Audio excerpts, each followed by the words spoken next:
रहीम। अब हम फार्माकोलॉजी का जो पोर्शन स्टार्ट करने लगे हैं वो बहुत ही इंपॉर्टेंट पोर्शन है, यानी कि एंटीबैक्टीरियल्स। प्रेफरेबल ये है कि आपने माइक्रोबायोलॉजी पहले से पढ़ी हुई हो ताकि आपको थोड़ा बहुत बैक्टीरियाज का पता हो, तो ये आपके लिए याद करना निस्बतन आसान हो जाएगी। अगर माइक्रोबायोलॉजी नहीं पढ़ी हुई तो ऑलरेडी इसमें काफ़ी रट्टा है, माइक्रोबायोलॉजी नहीं पढ़ी होगी थोड़ा ज़्यादा रट्टा मारना पड़ेगा।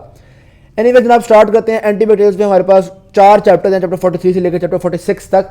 हमने किन बेसिस में उनको 4 चैप्टर्स में डिवाइड किया हुआ है वो थोड़ा बहुत हम मैकेनिज्म को देखते हैं। जैसे मिसाल के तौर पे कुछ एंटीबायोटिक्स है जो कि बैक्टीरिया की सेल वॉल के खिलाफ काम करते हैं। ऐसे सारे एंटीबायोटिक्स को हमने चैप्टर नंबर 43 में डिस्कस कर लिया है। फिर इसी तरह से कुछ एंटीबायोटिक्स ऐसे होते हैं जो कि प्रोटीन सिंथेसिस ऑफ बैक्टीरिया को तबाह करते हैं, ठीक है, प्रोटीन सिंथेसिस पे एक्शन करते हैं। ये वाले सारे हमने चैप्टर 44 में और चैप्टर 45 में डिस्कस किए हुए हैं। और चैप्टर 46 में वो एंटीबैक्टीरियल जो कि एंटी मेटाबोलाइट्स है, यानी कि बैक्टीरिया के मेटाबॉलिज्म के कुछ स्टेप्स को इनहिबिट कर रहे होते हैं। तो हमने पढ़ना है जी चैप्टर 43 की पार्ट 1 की वीडियो को स्टार्ट करते हैं, सेल वॉल इनहिबिटर्स। अब जो सेल वॉल इनहिबिटर्स हैं इनमें से अक्सर एंटीबैक्टीरियल्स ऐसे हैं जिनमें एक खास रिंग मौजूद होता है, एक 4 मेंबर्ड रिंग, ऐसे कार्बन कार्बन कार्बन नाइट्रोजन, ये एक 4 मेंबर्ड रिंग मौजूद होता है। तो इनको हम नाम देते हैं, जिनमें 4 मेंबर्ड रिंग हो उनको हम कहते हैं बीटा लैक्टम एंटीबायोटिक्स। तो आप कह सकते हो कि सेल वॉल इनहिबिटर्स को हम 2 कैटेगरीज में क्लासीफाई कर सकते हैं स्ट्रक्चर की बेस पे। एक हो गया आपके पास बीटा लैक्टम वाले एंटीबायोटिक्स और एक वो हो गया जिनके पास बीटा लैक्टम रिंग नहीं होता, ठीक है। बीटा लैक्टम एंटीबायोटिक्स कौन कौन से होते हैं? इसमें आ जाते हैं आपके पास पेनिसिलिन आ जाते हैं, इसमें आते हैं सेफलास्पोरिन्स, और इसमें और भी नाम आते हैं, लेकिन पेनिसिलिन और सेफलास्पोरिन 2 बहुत ही इंपॉर्टेंट ग्रुप्स हैं आपके पास एग्जामिनेशन पॉइंट ऑफ व्यू से। सही होगी बात। उसके अलावा कौन कौन से हैं तो बिग कैटेगरी में आपको दिखाया था वाले बीटा लैक्टम में आते हैं, पेनिसिलिन आते हैं, सेफलास्पोरिन आते हैं, मोनोबैक्टम और कार्बापेनेम्स। इन सब में आप देखते हैं ये वाला 4 मेंबर्ड रिंग जिसके जरिए बी लिखा हुआ है, ये रिंग मौजूद है। ओके बात। बीटा लैक्टम के अलावा कौन कौन से होते हैं? Vancomycin, fosfomycin, bacitracin, daptomycin. Okay, तो ये बीटा लैक्टम के बगैर वाले सेल वॉल इनहिबिटर्स मौजूद हैं। अब एक और बात यहाँ पे डिस्कस की हुई है उन्होंने कि सिलेक्टिव टॉक्सिसिटी। अब एंटीबायोटिक्स के बारे में आप सोचेंगे कि यार ये कौन सी ऐसी खास बात है कि ये बैक्टीरिया के सेल को तबाह कर रहे हैं लेकिन हम इंसानों के सेल को तबाह नहीं करते।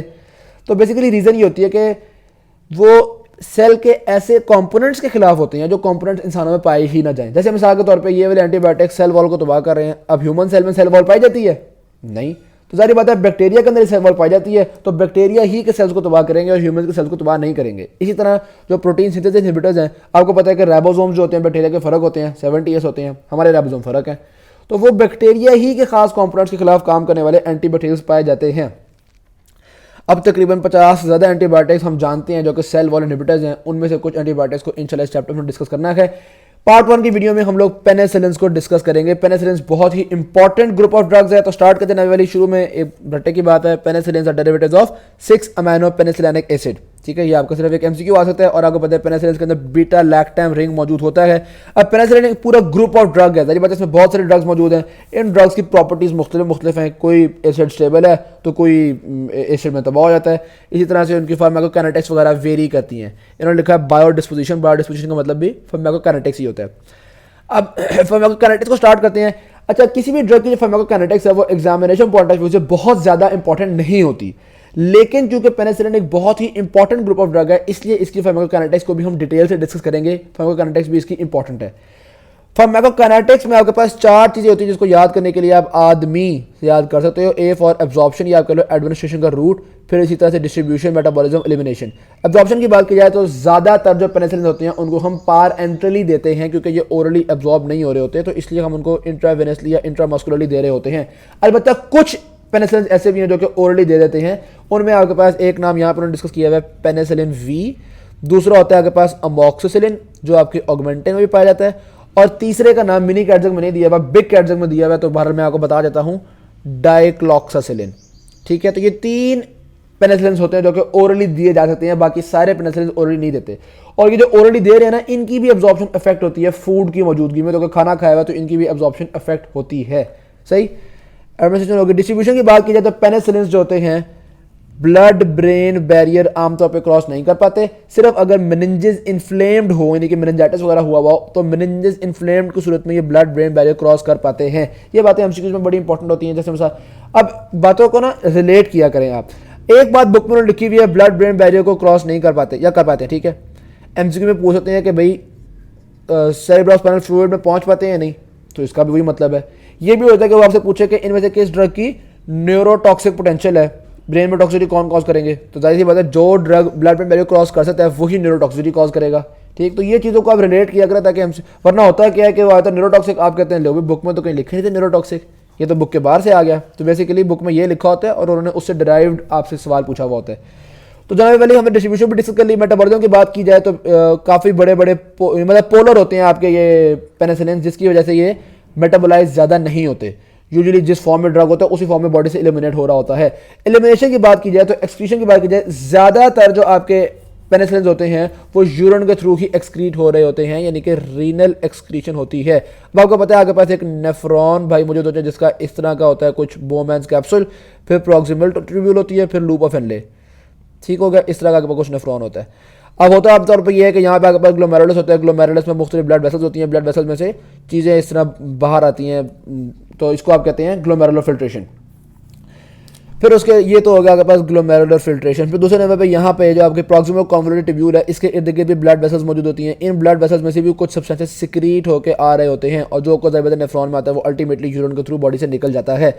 तो दूसरा प्रोसेस हो गया आपके पास ट्यूबुलर सिक्रीशन। तो आपके जो पेनिसिलिन होते हैं वो ग्लोमेरुलर फिल्ट्रेशन के थ्रू एलिमिनेट हो रहे होते हैं और ट्यूबुलर सिक्रीशन के थ्रू एलिमिनेट हो रहे होते हैं। तो ट्यूबुलर सिक्रीशन का भी काफ़ी अहम रोल है। आपको पता है आमतौर पर ग्लोमेरुलर फिल्ट्रेशन ही ज़्यादा सब्सटेंसेस को निकालने में रोल प्ले करती है, लेकिन पेनिसिलिन के केस में ट्यूबुलर सिक्रीशन भी है। अब एक ड्रग है प्रोबेनिसिड। प्रोबेनिसिड जो होता है वो आपकी ट्यूबुलर सिक्रीशन को इनहिबिट करता है। ठीक है, बस उन्होंने इतनी बात बता दी। अब इसके बाद आपको क्या क्या पता होना चाहिए? प्रोबेनिसिड पेनिसिलिन की एलिमिनेशन को कम कर रहा है। प्रोबेनिसिड पेनिसिलिन की हाफ लाइफ को इंक्रीज कर रहा है। प्रोबेनिसिड पेनिसिलिन की ड्रग टॉक्सिसिटी को बढ़ाएगा। ठीक है, तो ये सारी बातें आपको पता होनी चाहिए। और जब प्रोबेनिसिड किसी को दिया हो, प्रोबेनिसिड आमतौर पर देते हैं हम in treatment of gout and hyperuricemia. ठीक है, तो अगर वो कहेंगे एक पेशेंट है जिसको जो गाउट के ट्रीटमेंट में चल रहा है, तो ऐसे पेशेंट को हमने पेनिसिलिन देनी है, तो पेनिसिलिन की क्या डोज एडजस्टमेंट करें? तो आप समझ जाओगे कि गाउट के लिए प्रोबेनिसिड दे रहे हैं, प्रोबेनिसिड पेनिसिलिन की एलिमिनेशन को कम करती है। इसका मतलब है कि हमें पेनिसिलिन की थोड़ी डोज देनी चाहिए है, पेनिसिलिन की डोज कम कर देनी चाहिए। सही की बात, तो ये थोड़ी बात आपको आइडिया होनी चाहिए। तो जनाब बात यह है कि ज्यादातर पेनिसिलिन जो होते हैं वो यूरिन के थ्रू ही बॉडी में से निकल रहे होते हैं, लेकिन कुछ पेनिसिलिन ऐसे भी हैं जो कि बाइल के थ्रू बॉडी से निकल रहे होते हैं। जैसे मिसाल के तौर पर उन्होंने यहाँ पे बताया हुआ है एम्पेसिलिन और नेफ्सेसिलिन। तो एम्पेसिलिन और नेफ्सेसिलिन जो होते हैं वो बाइल के थ्रू बॉडी में से एलिमिनेट हो रहे होते हैं। अब उन्होंने तो कहा बाइल के थ्रू, अब आपको ये भी पता होना चाहिए कि ये जो एलिमिनेशन है फीस के थ्रू हो रही है। और फिर बाज़ का होता ये है कि एक सवाल हमें एक दफ़ा एमसीक्यू आ गया था इस तरह से कि इनमें से कौन सा ड्रग है जो कि गॉल ब्लैडर के अंदर स्टोर हो सकता है या गॉल स्टोन्स में रोल प्ले कर सकता है, प्रेसिपिटेट हो सकता है गॉल ब्लैडर में। हमने कहा लो जी, बुक के बाद से सवाल आ गया, गॉल ब्लैडर में तो हमें बताया हुआ नहीं कौन स्टोर हो सकता है। तो भाई सीधी सी बात है, जो ड्रग्स बाइल के थ्रू एक्सक्रीट हो रहे हैं, चूंकि बाइल गॉल ब्लैडर में जाता है तो वही ड्रग्स गॉल ब्लैडर में स्टोर हो सकेंगे ना यार। ठीक है, तो इस तरह से अपने बातों को समझना है। अब आपको अगर एमसीक्यू आ जाए कि इनमें से कौन सा जो कि गॉल ब्लैडर में स्टोर हो सकता है, ऑप्शन में हो जो पेनिसिलिन जी हो, नेफ्सेसिलिन हो और इसी तरह से और ड्रग हो, तो आप समझ जाएंगे कि भाई चूंकि नेफ्सेसिलिन बाइल के थ्रू निकल रहा है, इसलिए नेफ्सेसिलिन ही आपके पास गॉल ब्लैडर में स्टोर हो सकता है। ओके, ओवरऑल अगर ब्लड में हाफ लाइफ की बात की जाए तो 30 मिनट से लेकर 1 आवर यानी आधे घंटे से लेकर 1 घंटे तक पेनिसिलिन की हाफ लाइफ होती है। लेकिन पेनिसिलिन की कुछ ऐसी फॉर्म्स होती हैं जो कि जैसे मिसाल के तौर पर अगर आप पेनिसिलिन को प्रोकेन पेनिसिलिन जी या एक होती है बेंजीथेन पेनिसिलिन जी, ठीक है, अगर इनके साथ इनके शॉट्स बना दिए जाएं तो ये इंट्रामस्कुलरली में इंजेक्ट करते हैं और ये बहुत देर तक वहीं पे मौजूद रहती है। आहिस्ता आहिस्ता थोड़ी थोड़ी पेनिसिलिन ब्लड में निकलती रहती है।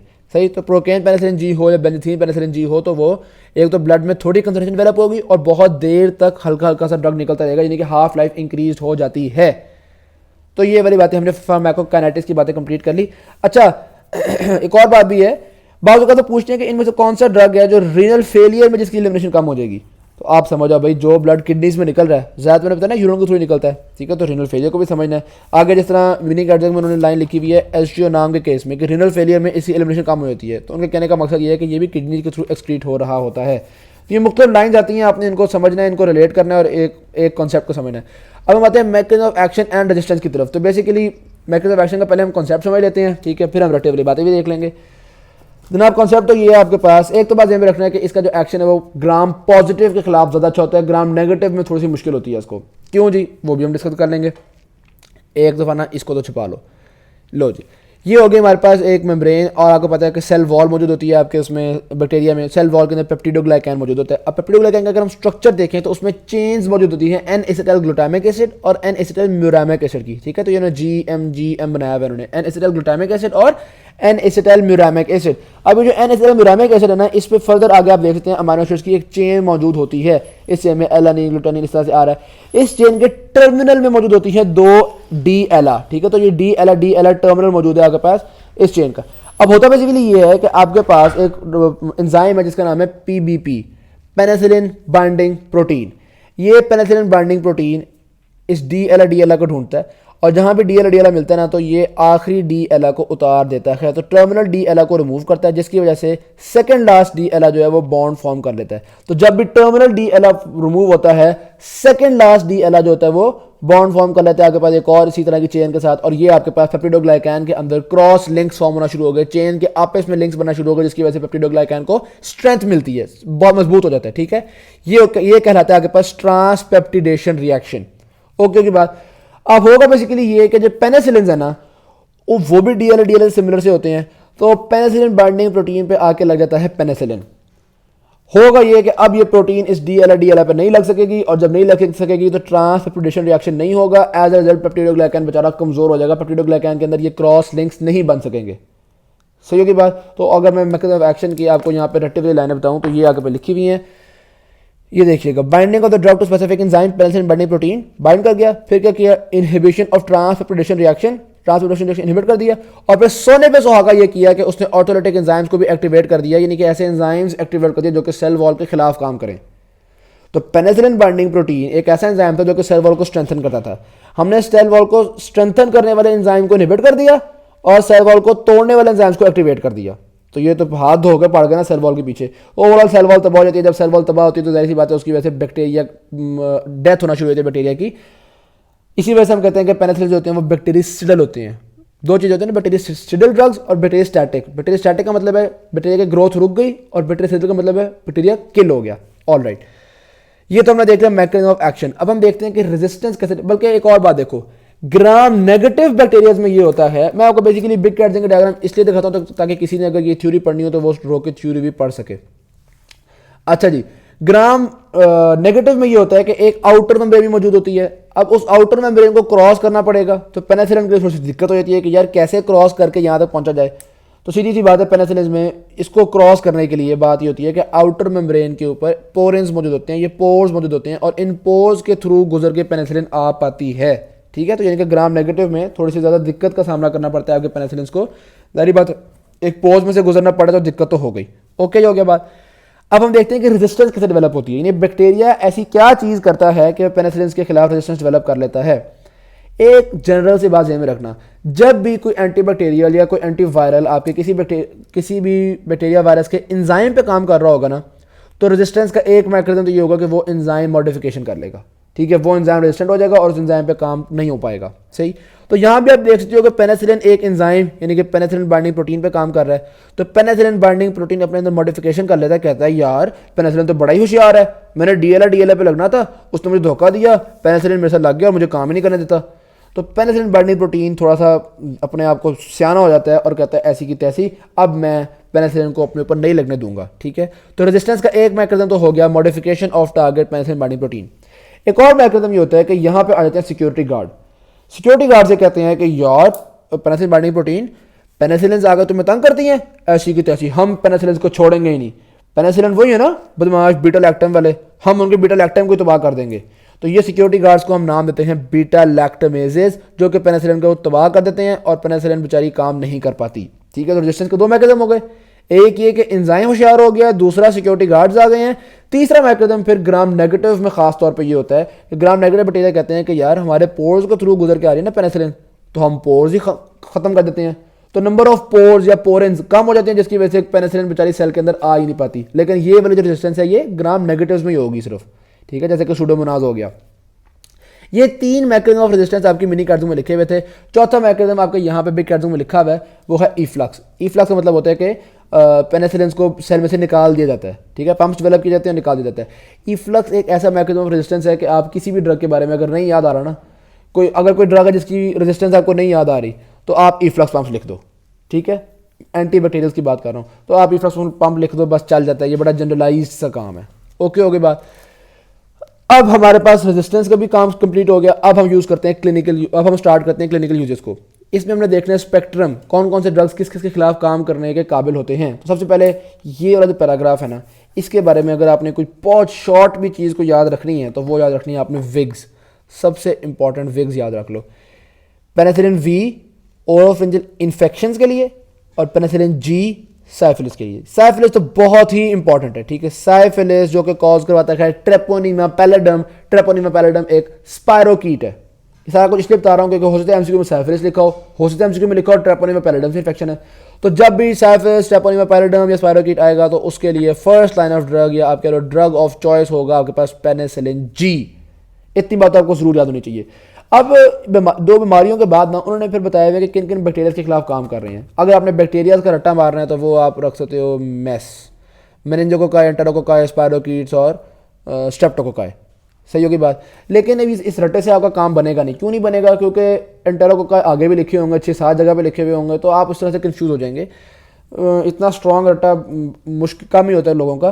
तो इसलिए थोड़ा सा हम ना बीमारियों को डिस्कस करेंगे ताकि आपको पता हो कि भाई अगर ये बीमारी आएगी तो हमने ये वाला ड्रग देना है।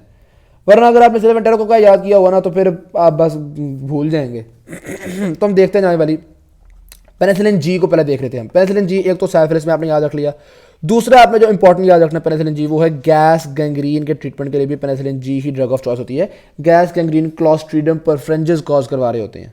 ठीक है जी, मीनिंग अर्जन से दोबारा ये माइक्रो से चीज़ें आ रही हैं। सबसे इंपॉर्टेंट आपने साइफिलिस याद रखना है, उसके बाद गैस गैंग्रीन याद रखना है। उसके बाद अगर आपने कुछ और चीज़ें याद करनी ही हैं तो मैं आपको बता देता हूँ। यहाँ पर लिखा हुआ है स्ट्रेप्टोकोकाई। ठीक है, तो स्ट्रेप्टोकोकाई में आपको याद करें स्ट्रेप्टोकोकाई पायोजिनीज।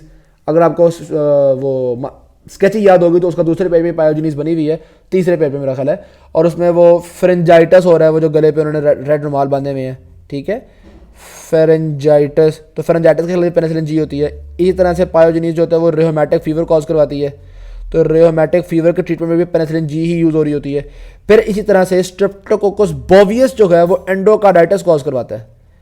एंडोकार्डाइटिस के ट्रीटमेंट में भी आप इसी को यूज़ करते हैं पेनिसिलिन जी को। और फिर इसी तरह से स्ट्रेप्टोकोकस एगलैक्टिया जो है, जो आप देखते हैं वो बेबी वाला, वो जो हिप्पो तस्वीर बनी हुई है, वो बेबी में उसके भी प्रोफाइलैक्सिस के लिए स्ट्रेप्टोकोकस एगलैक्टिया के खिलाफ भी प्रोफाइलैक्सिस के तौर पर इस्तेमाल करते हैं हम इसको पेनिसिलिन जी को। ठीक है, तो ये सारी बीमारियां अगर आएंगी ना तो इनके फर्स्ट लाइन में आपके पास क्या आ जाएगा? Penicillin G. उसके अलावा एक जो बड़ी ही इंपॉर्टेंट चीज़ है वो है आपके पास, अब यहाँ पे लिख दिया उन्होंने मेनिंजोकोकाई। अब मेनिंजोकोकाई कौन से होते हैं याद करो, नाइजेरिया याद है, एक बैक्टीरिया की टाइप होती है नाइजेरिया। अब नाइजेरिया में दो तरह के होते हैं, नाइजेरिया गोनोरॉय और नाइजेरिया मेनिंजिटिस।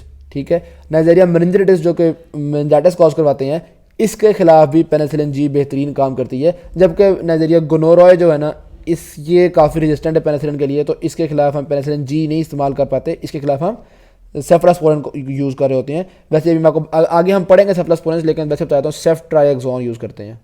ओके ओके, बात समझ में आ गई।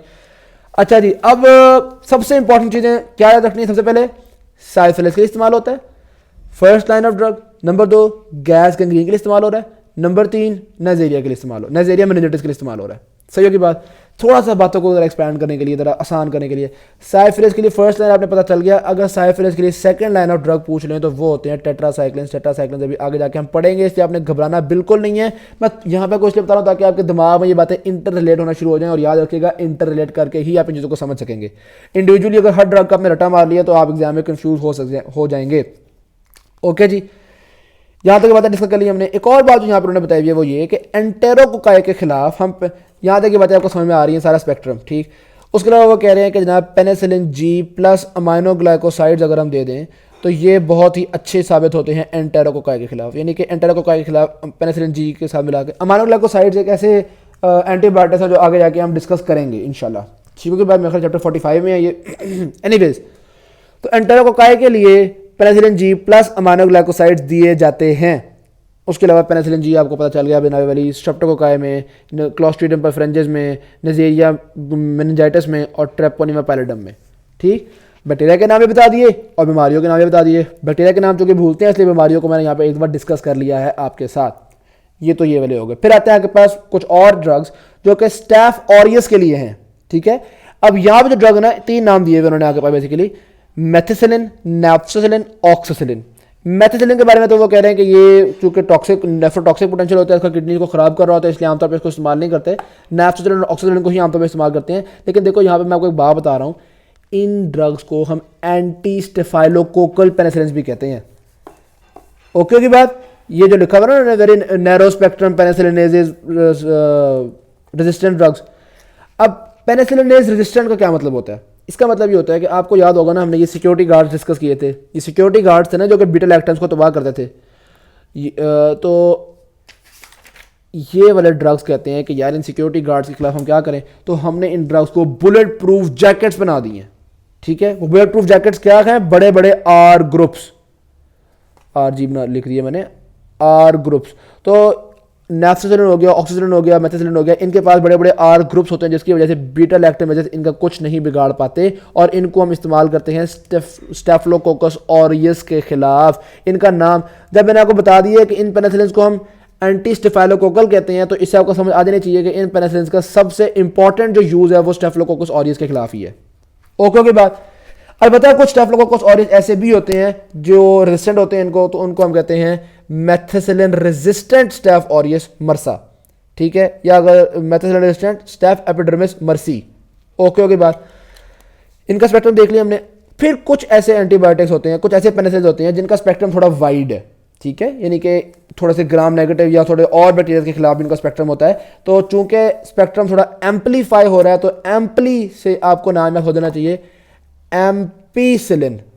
ठीक है, तो इस कैटेगरी में दो ड्रग्स आते हैं आपके पास, एक एम्पीसिलिन और दूसरा है अमोक्सिसिलिन। ये थोड़े वाइड स्पेक्ट्रम ड्रग्स होते हैं। अगर आपने इनके स्पेक्ट्रम को रट्टा मारना है तो रट्टा मारने के लिए आप याद रख लो जी, हेल्प मी। ठीक है, ए स्टैंड फॉर हीमोफिलस, यहाँ पर लिखा हुआ है A stand for haemophilus influenzae, E stand for enterococci, L stand for listeria monocytogenes, P stand for proteus mirabilis, M stand for moraxella catarrhalis और E stand for E coli. सही। तो ampicillin और amoxicillin का जो spectrum होता है वो थोड़ा बढ़ जाता है, वो हेल्प मी के खिलाफ हो जाता है। पहले सिर्फ मैस के खिलाफ था स्पेक्ट्रम, ये तो सिर्फ स्टेफ ऑरियस के लिए है ना। पहले सिर्फ मैस के खिलाफ था, अब हेल्प मी के खिलाफ हो गया है स्पेक्ट्रम। अलबत्ता यहां पे भी जो मजे की बात है वो ये है कि अमाइनो ग्लाइकोसाइड के साथ मिला के दिया जाता है। किसके लिए? खासतौर पे यहाँ पे जनाब इन्होंने जिक्र किया हुआ है कि अमाइनो ग्लाइकोसाइड के साथ मिला के देते हैं हम लिस्टेरिया के इन्फेक्शन के लिए। तो हम एम्पेसिलिन प्लस अमाइनो ग्लाइकोसाइड को दे रखे हैं लिस्टेरिया की इन्फेक्शन को ट्रीट करने के लिए। पहले हमने डिस्कस किया था कि पेनिसिलिन जी को हम दे रहे थे अमाइनो ग्लाइकोसाइड के साथ, किसको ट्रीट करने के लिए? यहाँ पे आपको होगा एंटेरोकोकाई को ट्रीट करने के लिए। तो अमाइनो ग्लाइकोसाइड्स आप देख रहे हैं कि पेनिसिलिन की अच्छी दोस्ती बनती है अमाइनो ग्लाइकोसाइड्स के साथ। ठीक है, पहले हमने एंटेरोकोकाई को ट्रीट करने के लिए लिया था, अब हम लिस्टेरिया को ट्रीट करने के लिए दे रहे हैं। याद है, बातें समझ में आ गई। फिर इसके बाद एक और कैटेगरी आती है हमारे पास, वो है पिप्रासिलिन और टाइकासिलिन। इनको भी हम एक और नाम देते हैं और वो है एंटी सूडोमोनल पेनिसिलिन। तो जब मैंने आपको ये बात बता दी तो आपको पता चल जाना चाहिए कि इनका भी सबसे जो इंपॉर्टेंट काम है वो होता है सूडोमोनाज एरिजिनोजा के खिलाफ काम करना। सही होगी बात। तो पिप्रासिलिन और टाइकासिलिन को एंटी सूडोमोनल एंटीबायोटिक्स भी कहते हैं। ऑल्दो इसके यहाँ पर उन्होंने आपको एंटेरोबैक्टर भी लिखा हुआ है, क्लेब्सियला भी लिखा हुआ है, लेकिन जो सबसे इंपॉर्टेंट वाला ना वो मैंने आपको बता दिया कि सूडोमोनास के खिलाफ काम करने के लिए बने हुए हैं। ठीक, और दोबारा से अमाइनो ग्लाइकोसाइड के साथ हमारी दोस्ती है, तो अमाइनो ग्लाइकोसाइड के साथ मिला के देते हैं इनको भी हम। तो पिप्रासिलिन और टाइकासिलिन प्लस अमाइनो ग्लाइकोसाइड्स दिए जाते हैं सूडोमोनास को ट्रीट करने के लिए। यहाँ तक बात समझ में आ गई? अच्छा, अब बेसिकली हम इन स्पेक्ट्रम को डिस्कस कर रहे हैं। आपको हो सकता है कि ये लग रहा हो कि यार ये चीज़ इतनी इंपॉर्टेंट नहीं है, एक एक बैक्टीरिया, एक एक बीमारी, लेकिन शुरू में इसको याद करना ऑल्दो मुश्किल हो रहा होता है, लेकिन अल्टीमेटली आपको चीज़ें जहन में होनी चाहिए थोड़ी बहुत। जब बैक्टीरिया का नाम आए तो आपको पता। अब सूडोमोनास है ना, इसका नाम देखो कि इस चैप्टर में बार बार आ रहा होगा, तो अब आपको हर ड्रग उस तरह से याद तो नहीं रह पाएगा। क्या याद रहना चाहिए? सूडोमोनास का नाम आए तो आपको पता हो फर्स्ट लाइन इसमें ये देते हैं, एंटेरोकोकाई का नाम है आपको पता हो फर्स्ट लाइन ये देते हैं। वाइवा में मैम पूछ लें कि बेटा सूडोमोनास की इन्फेक्शन है तो क्या देंगे, तो आपको कम से कम पिप्रासिलिन अगर आप बता देंगे ना तो इंशाल्लाह आगे आपकी खलासी हो ही जाएगी। सही होगी बात। ऑलराइट जी, यहाँ तो बात समझ में आ गई। अब हम एक टेबल में आपको बताता हूँ, वो टेबल जो है वो बिग कैट्सन के अंदर है, एंड आई वुड रिकमेंड कि वो आप टेबल पहले दिन से देखना शुरू कर दें ताकि आहिस्ता आहिस्ता आपको वो टेबल याद हो जाए। जितना अच्छा याद हो जाएगा उतनी अच्छी बात है। ये है टेबल 51.1 चैप्टर 51 के अंदर। ठीक, नज़ेरिया मेनिंजाइटिस पहले डिस्कस कर लिया हमने, पेनिसिलिन जी। ठीक है, मेनिंजाइकोकाई हमने ये बात डिस्कस की थी। अब सूडोमोनास एरिजिनोजा के लिए फर्स्ट लाइन कौन सा आ गया? एंटी सूडोमोनल पेनिसिलिन लिखा हुआ उन्होंने। ठीक है, जो ये पिप्रासिलिन और टाइकासिलिन मैंने आपको बताया ना एंटी सूडोमोनल कहलाते हैं। तो एंटी सूडोमोनल पेनिसिलिन हो गए प्लस अमाइनो ग्लाइकोसाइड्स। फिर इसी तरह से स्ट्रेप्टोकोकस नमूना हो गया या आपके पास स्टेफ ऑरियस वगैरह हो गए, इन सब में भी पेनिसिलिन ही दे रहे होते हैं। एंटेरोकोकाई के लिए penicillin G plus amino glycosides. Okay okay बात। लिस्टेरिया मोनोसाइटोजेनिस के लिए भी आपने देख लिया एम्पेसिलिन प्लस अमीनोग्लाइकोसाइड, चीज़ें अभी भी हमारे यहाँ पे बनी हुई हैं, एम्पेसिलिन प्लस अमीनोग्लाइकोसाइड लिस्टेरिया के लिए। ओके ओके बात। फिर इसी तरह ओवरऑल बातें हमने ये तकरीबन, हाँ ये ट्रेपोनिमा पैलिडम, साइफिलिस, ठीक है बताया था ना, सबसे पहले डिस्कस किया था। पेनिसिलिन जी का सबसे इंपॉर्टेंट काम ये था कि ट्रेपोनिमा पैलिडम के खिलाफ काम करती है, और इसको मैंने आपको बताया था कि सेकंड लाइन टेट्रासाइक्लिन याद रख लो, आगे जाके हम जब टेट्रासाइक्लिन्स पढ़ेंगे तो उसमें भी इसका जिक्र आएगा। ओके ओके बात। तो ये हमने थोड़ा बहुत इन चीज़ों को डिस्कस कर लिया है, स्पेक्ट्रम वगैरह को डिस्कस कर लिया है। आई होप सो कि चीज़ें आपके लिए बहुत ज़्यादा मुश्किल नहीं हो रही होंगी। इन चीज़ों को हम आगे रिलेट करते रहेंगे, बातों को रिपीट करते रहेंगे, इंशाल्लाह आपके लिए बातें ये आसान होती चली जाएंगी। एक और बात उन्होंने यहाँ पे ये बताई हुई है कि बाज़ औक़ात हम जब देते हैं ना पिप्रासिलिन टकासिलिन सूडोमोनास वाली, तो डर ये होता है कि जब पिप्रासिलिन देंगे तो दोबारा यही जो सिक्योरिटी गार्ड्स होंगे ना वो पेनिसिलिन को तबाह कर देंगे। तो बुलेट इन सिक्योरिटी गार्ड से बचने का क्या तरीका था? Bullet proof jackets. वो बुलेट प्रूफ जैकेट तो सिर्फ इनके पास थी ना, नेफ्थोसिलिन, ऑक्सीसिलिन, मेथोसिलिन, ठीक है, सिर्फ इनके पास बुलेट प्रूफ जैकेट थी। तो अब एम्पेसिलिन वगैरह को देंगे तो क्या फ़ायदा होगा, पिप्रासिलिन को देंगे तो क्या फ़ायदा होगा, इन बेचारों को तो ये सिक्योरिटी गार्ड्स जीने नहीं देंगे। तो हम कुछ ऐसे ड्रग्स भी दे सकते हैं जो कि सिक्योरिटी गार्ड्स को ही मार दें। तो वो ड्रग्स अभी आगे जाके हम देखेंगे, उसमें क्लेवलोनिक एसिड होता है, टेजोबैक्टम होता है, सेल्बैक्टम होता है। तो कुछ ऐसे ड्रग्स भी होते हैं जो कि सिक्योरिटी गार्ड्स को मार देते हैं ताकि ये जो पेनिसिलिन है वो सही से काम कर सकें। ऑलराइट, अब आते हैं हम फाइनली टॉक्सिसिटी की तरफ। पेनिसिलिन की टॉक्सिसिटी को याद करना निस्बतन आसान है क्योंकि इसमें हमने एलर्जीज को ही डिस्कस करना होता है ज़्यादातर। इसका जो एक तो बात यह है कि पेनिसिलिन बहुत सेफ ड्रग्स हैं, one of the most safe drugs होती हैं। इसी वजह से इनको बहुत ज़्यादा यूज इनफैक्ट मिस यूज भी किया जाता है और इसी वजह से इसकी बहुत ज़्यादा रेजिस्टेंस भी डेवलप हो चुकी हुई है। तो एक तो बात ये हो गई कि हमने इसको एलर्जी के हवाले से याद रखना है। अब जब आप एलर्जी के हवाले से याद रखते हैं ना तो उसमें वो कहते हैं कि स्लाइट एलर्जी से लेके बहुत ज़्यादा एलर्जी, जैसा कि स्किन रैश, छोटी सी चीज़ है ना, हमें बस रैश हो गया, ठीक है, रैश भी हो सकता है, फिर इससे थोड़ी ज़्यादा चीज़ें भी हो सकती हैं। एक्सट्रीम ये हो सकता है कि एनाफाइलैक्टिक शॉक हो जाए, सारे खून ही पागल हो जाए, ठीक होगी बात। एंजियो दरमियान में एंजियोडिमा भी हो सकता है। अब एंजियोडिमा की अगर आपको कभी पिक्चर आए हॉस्पिटल वगैरह में तो वो क्या होगा जी, बंदे की आंखों के पास से स्वेलिंग हुई होगी, होंठों का बेटा हुआ होगा और ऐसे स्वेलिंग टाइप चीज़ें हुई होंगी, तो आपको पता चलेगा भी एंजियोडिमा हुआ है, इस बंदे को एलर्जी हुई हुई है। यहाँ तक बात समझ में आ गई। उसके अलावा अब एलर्जी ही की फर्दर चीज़ें हम देख रहे हैं। एक तो बता दिया कि रैश से लेकर एनाफिलैक्टिक शॉक तक हो सकता है। अगर आपने पॉइंट्स बनाने हुए तो एक पॉइंट बना देना एनाफिलैक्टिक शॉक। दूसरा, काफ़ी चीज़ें लिखी हुई यहाँ पे उन्होंने, यूट्रिक एरिया हो गया, हाँ यूटिक एरिया हो गया, प्रोराइटस हो गया, फीवर हो गया, जॉइंट फिलिंग हो गई। इन सब को याद करने के लिए इकट्ठा बिग कैटजंग में एक लफ्ज़ है सीरम सिकनेस टाइप रिएक्शंस, ठीक है। और ये भी बता दें उन्होंने कि अब ये रिएक्शंस रेयर होते हैं, इसलिए इसको इतना रट्टा मारने की जरूरत नहीं है। एनाफिलैक्टिक शॉक तो खैर बहुत ही रेयर होता है ना, सीरम सिकनेस टाइप रिएक्शंस भी रेयर होते हैं। और बता सीरम सिकनेस टाइप रिएक्शंस में फिर फीवर, जॉइंट स्वेलिंग, एंजियोडिमा, इंटेंस प्लोराइटिस, ये सारा कुछ आता है, ठीक। तो ये सारा याद कर लें तो आपकी मर्जी है, नहीं तो कम से कम सीरम सिकनेस टाइप रिएक्शंस याद कर लें। तो एससीक्यू में आप पॉइंट बना देना जी एनाफिलैक्टिक शॉक, दूसरा पॉइंट बना देना सीरम सिकनेस टाइप रिएक्शंस। तीसरा होता बेसिकली ये है कि पेनिसिलिन के खिलाफ बॉडी बनाती है एंटीबॉडीज। एलर्जी है ना, बॉडी रिएक्ट कर रही है तो पेनिसिलिन के खिलाफ बनाएगी एंटीबॉडीज। अब मिसाल के तौर पर ये जो एंटीबॉडीज बनाए, ये एंटीबॉडीज जनाबे वाली आपके अपने खून के खिलाफ काम करना शुरू कर देंगी, ये एंटीबॉडीज आपके आरबीसी को तबाह करना शुरू कर देंगी। तो ऑटो इम्यूनिटी की वजह से हीमोलिटिक एनीमिया हो जाएगा। यहाँ पे उन्होंने हीमोलिटिक एनीमिया लिखा हुआ है, लेकिन ये नहीं बताया हुआ कि ऑटो इम्यूनिटी की वजह से हो रहा है। ये बात तो मैं आपको बता रहा हूँ। एनीवेज, ऑटो इम्यूनिटी की वजह से ईओसिनोफिलिया हो सकता है और ये हीमोलिटिक एनीमिया हो सकता है। ये बात भी समझ में आ गई। ऑलराइट, ये तो हमने एलर्जीज डिस्कस कर ली। ये एलर्जीज पेनिसिलिन के कौन से कंपोनेंट की वजह से हो रही होती हैं? बेसिकली जब पेनिसिलिन थोड़ा सा मेटाबोलाइज होता है तो उसके मेटाबोलाइज्म की वजह से उसका एक प्रोडक्ट है, डिग्रेडेशन प्रोडक्ट है पेनिसिलोइक एसिड। तो पेनिसिलोइक एसिड की वजह से ये सारी एलर्जीज डेवलप हो रही होती हैं। तो अगर हमने देखना हो कि यार ये पेशेंट एलर्जिक है या नहीं है, तो सीधी सी बात है, थोड़ा सा पेनिसिलोइक एसिड उसको यहाँ पे स्किन के अंदर इंजेक्ट कर दो। अगर तो यहाँ पे रिएक्शन वगैरह हुआ तो आपको पता चलेगा इस बंदे को पेनिसिलिन नहीं देनी चाहिए। अगर रिएक्शन ना हुआ तो फिर पेनिसिलिन दे दो। ओके ओके बात। एक और बात तो ये कह रहे हैं कि पेशेंट की जो हिस्ट्री है ना वो इतनी कोई अच्छी नहीं होती इसमें, कि मिसाल के तौर पर एक पेशेंट्स कहते हैं कि 10 पेशेंट आए हैं, 10 पेशेंट ने कहा कि भाई हमें पहले पेनिसिलिन से इन्फेक्शन एलर्जी हुई थी। अब हो सकता है उनमें से सिर्फ 2 को एलर्जी हो, दोबारा अक्सरों को एलर्जी ना हो, ठीक है। तो काफ़ी रेयर है पेनिसिलिन की एलर्जी। अलबत्ता इसमें हम कहते हैं कंप्लीट क्रॉस एलर्जेनिसिटी को हम मानते हैं। अब क्रॉस बोले जा रहा हूँ, क्रॉस एलर्जेनिसिटी का क्या मतलब है कि अगर कोई एक पेनिसिलिन से बंदा एलर्जिक है तो दूसरे से भी एलर्जिक होगा। यही ना आप 1.5 शरीर लगाएं, आप कहें अच्छा पिप्रासिलिन से मसला हुआ था, चलो अब मैं आपको पेनिसिलिन जी दे देता हूँ। नहीं भाई, खुदा का वास्ते, अगर एक पेनिसिलिन से बंदा एलर्जिक है तो सारे ही पेनिसिलिन को प्रिवेंट करना चाहिए, अवॉइड करना चाहिए कि भाई ना दो। ओके ओके बात। ये बातें डिस्कस हो गई हमारे पास। अब उसके बाद जो एंटी स्टेफाइलोकोकल थे ऑक्सासिलिन, मेथासिलिन और नेफ्सासिलिन, इनके बारे में थोड़ी सी बात हम देख लेते हैं, यानी कि इनको उन्होंने पर्टिकुलरली थोड़ा सा एड्रेस किया हुआ है। क्या एड्रेस किया हुआ जनाब वाली? हर एक की उन्होंने एक एक अलग टॉक्सिसिटी बताई हुई है। उन टॉक्सिसिटीज को याद करने के लिए मैंने निमोनिक बनाया हुआ है होनिम। सही की बात। हेपेटाइटिस कॉज करवाता है ऑक्सासिलिन, न्यूट्रोपीनिया कॉज करवाता है नेफ्सासिलिन, इंटरस्टिशियल नेफ्राइटिस कॉज करवाता है मेथिसिलिन। ठीक होगी बात। यहाँ पे लिखा हुआ उन्होंने, सिर्फ हेपेटाइटिस वाली जो बात है वो बिग कैट्स में लिखी हुई है, बाकी दोनों बातें यहाँ भी लिखी हैं।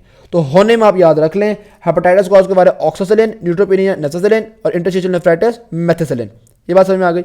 अच्छा, अब न्यूट्रोपीनिया और भी बहुत से ड्रग्स कॉज करवाते हैं, तो चूंकि इंसान कंफ्यूज हो रहा होता है तो मैंने थोड़ा सा एक निमोनिक याद रखिएगा। अभी आगे जाके हम और भी बहुत से एंटीबायोटिक्स पढ़ेंगे ना, ठीक है। तो वैसे मैं आपको बता रहा हूँ कि NLC कौन कौन से आते हैं? नेफ्सासिलिन, लिनिजोलेट और क्लिंडामाइसिन। इन तीनों की टॉक्सिसिटी में आप न्यूट्रोपीनिया पढ़ेंगे। ठीक होगी बात। वैसे एक बात मैंने बता दी है, ये भी आपको याद करना जरूरी नहीं है, क्योंकि बाकी दोनों ड्रग्स अभी आपने नहीं पढ़े हुए। बहरहाल इंशाल्लाह आगे पढ़ेंगे तो चीज़ें हमारे लिए और ज़्यादा रिलेट होना शुरू हो जाएंगी। एलर्जी वाला हमने टॉपिक कंप्लीट कर लिया। उसके अलावा वो कह रहे हैं कि गैस्ट्रोइंटेस्टाइनल डिस्टर्बेंसेस, नोजिया, वॉमिटिंग वगैरह भी कॉज करवाते हैं हमारे पेनिसिलिन। एक और मसला पेनिसिलिन का पता क्या है? ओ यार, ये ना हमने पढ़ा था ना एंटरकोका के खिलाफ है, आपकी जो गट का नॉर्मल बैक्टीरिया है ना उसके खिलाफ काम कर देते हैं, जिसकी वजह से गट के अंदर जो दूसरे जो कोलाइटिस वगैरह वाले इन्फेक्शन हैं वो बढ़ जाते हैं। तो ये वाला मसला भी बन जाता है आपके पास के बाजू का डायरिया वगैरह, कोलाइटिस वगैरह इसलिए भी हो जाता है क्योंकि नॉर्मल बैक्टीरिया को पेनिसिलिन ने किल कर दिया है। तो एंटीबायोटिक्स का एक साइड इफेक्ट ये भी होता है कि बॉडी का जो नॉर्मल माइक्रोबायोम होता है उसको ये तबाह करने में रोल प्ले करता है। सही होगी बात। वो कह रहे हैं कि अगर सूडोमोनास कोलाइटिस के होने में इसका एम्पेसिलिन का काफ़ी अच्छा रोल होता है, मतलब एम्पेसिलिन की वजह से सूडोमोनास कोलाइटिस हो जाता है। आपको पता है सूडोमोनास कोलाइटिस क्लॉस्ट्रिडियम डिफिसिल की वजह से हो रहा है। इसी तरह पेनिसिलिन की वजह से कैंडिडियासिस के चांसेस भी बढ़ जाते हैं। ये कैंडिडियासिस, डिफिसिल, ये सारे अपॉर्चुनिस्टिक टाइप होते हैं। ये सारे वो होते हैं कि अगर बॉडी का अपना माइक्रोबायोम कमज़ोर हुआ हो तो ये अपना धावा बोल देते हैं। सही की बात। तो ओवरऑल अगर हम बात करें तो आपको एनाफिलैक्टिक शॉक का पता होना चाहिए। उसके बाद किस चीज़ का पता होना चाहिए? एनाफिलैक्टिक शॉक के बाद डिस्कस किया था हमने ये ऑटो इम्यूनिटी डिजीज़ वाला, ठीक। और हमने डिस्कस किया था ये वाले जो सारे इफेक्ट्स आ रहे थे आपके पास, जिनको हमने एक नाम दिया था कौन सा? हाँ, सीरम सिकनेस टाइप डिजीज़, ठीक। सबसे पहले anaphylactic shock, number 2 serum sickness type disease, number 3 auto immunity, number 4 में हमने ये वाले होनिम, ठीक है। बाद हेपेटाइटिस आ गया, न्यूट्रोपीनिया आ गया और इंटरस्टिशियल नेफ्राइटिस आ गया। नंबर 4 के फर्दर 3 पॉइंट्स थे। नंबर 5 में आप डिस्कस कर दोगे नोजिया, वॉमिटिंग, और नंबर 6 में आप डिस्कस कर दोगे कोलाइटिस वगैरह होना शुरू होता है। नंबर 7 में चाहे कैंडिडियासिस डिस्कस कर देना, और नंबर 8 में मैं आपको एक और बात बता देता हूँ, पेनिसिलिन जो होते हैं वो रीनल फेलियर वाले पेशेंट्स के अंदर सीजर्स भी कॉज कर सकते हैं।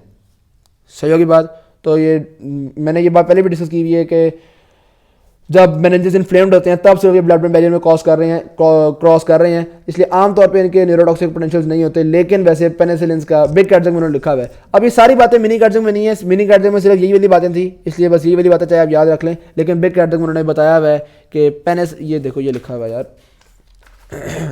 इन patients with renal failure penicillin in high doses can cause seizures. ठीक हो के बाद बाकी आप वीडियो को रोक के अगर चाहें तो इनको थोड़ा बहुत रीड भी कर लें। Thank you very much. Video अच्छी लगी शेयर जरूर कीजिएगा, चैनल को सब्सक्राइब कीजिएगा। अल्लाह हाफिज़।